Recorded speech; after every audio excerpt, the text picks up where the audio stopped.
राजस्थान के मरुस्थल में बसा एक छोटा सा गांव खेजड़ला। गांव के कोने में एक छोटी सी कुटिया में रहने वाला लोहार गोविंद सबसे अलग था। गोविंद कोई साधारण लोहार नहीं था।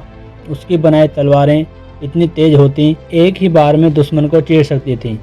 राजमहल से लेकर कबीलाओं के योद्धाओं तक हर कोई उसकी कारीगरी का दीवाना था।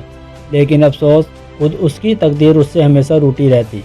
एक दिन जोधपुर के सेनापति राणा उदय सिंह ने गोविंद को बुलाया और कहा, राजा साहब को एक खास तलवार चाहिए, ऐसी जो युद्ध में अजय हो।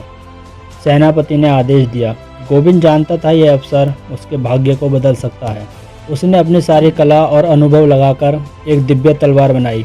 धधकते लोहे सी खड़ी हुई और इतनी तेज हवा भी उसको छूते ही दो हिस्सों में बट जाए।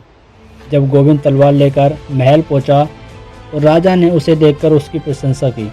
लेकिन तभी दरबार में खड़ा महल का मुखिया लोहार रतन सिंह जल उठता है।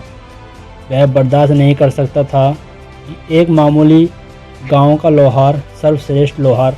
उसने राजा के कान भर दिए। महाराज, ये तलवार साबित लगती है, इसकी परीक्षा जरूरी है।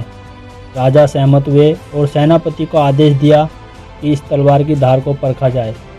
अगली सुबह गोविंद को सूचना मिली कि उसकी बनाई तलवार का परीक्षण किसी निर्दोष व्यक्ति पर किया जाएगा। वह यह सुनकर दंग रह गया। क्रोध करने पर रतन सिंह ने व्यंग किया, अगर तुम्हारी तलवार इतनी बेहतरीन है तो तुम्हें डर कैसा? गोविंद असमंजस में पड़ गया। उसकी आत्मा इस अन्याय को स्वीकार नहीं कर पा रही थी। तभी उसने एक निर्णय लिया, अगर इस तलवार की धार परखना ही है तो मुझ पर परखी जाए। दरबार में सब स्तब्ध रह गए। कोई नहीं चाहता था ऐसा कुशल कारीगर यूं ही मारा जाए। लेकिन राजा ने कहा, यदि यह तलवार वास्तव में अजय है तो यह तुम्हें नहीं छोड़ने वाली, और यदि ये तुम्हारे हाथों से बनी सच्ची रचना है तो शायद ये तुम्हारी रक्षा कर ले। राजा ने सैनिकों को आदेश दिया। तभी एक भारी भरकम योद्धा तलवार उठाकर गोविंद के सामने खड़ा हो गया। चारों तरफ सन्नाटा छा गया। लेकिन जैसे ही तलवार गोविंद के शरीर से टकराई, अचानक एक चमत्कार हुआ। तलवार के दो टुकड़े हो गए। दरबार में हड़कंप मच गया। गोविंद स्वयं आश्चर्यचकित था।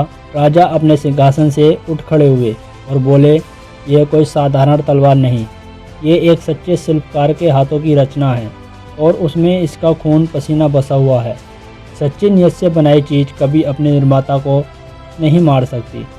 राजा ने गोविंद को अपने दरबार का मुख्य शाही लोहार बना दिया और रतन सिंह को पद से हटा दिया। गोविंद ने सिर झुकाकर कहा, शिल्प केवल हथियार नहीं बनाता, ये भाग्य भी बनाता है महाराज। उस दिन के बाद पूरे जोधपुर में यह कहानी फिर सिद्ध हो गई। एक लोहार की हथौड़ी सिर्फ लोहा ही नहीं, तकदीर भी बदल सकती है। इंसान का हुनर और नियत उसकी किस्मत का फैसला करते हैं। अगर हमारी वीडियो आपको अच्छी लगी हो तो हमारी वीडियो को लाइक और चैनल को सब्सक्राइब जरूर करें। धन्यवाद।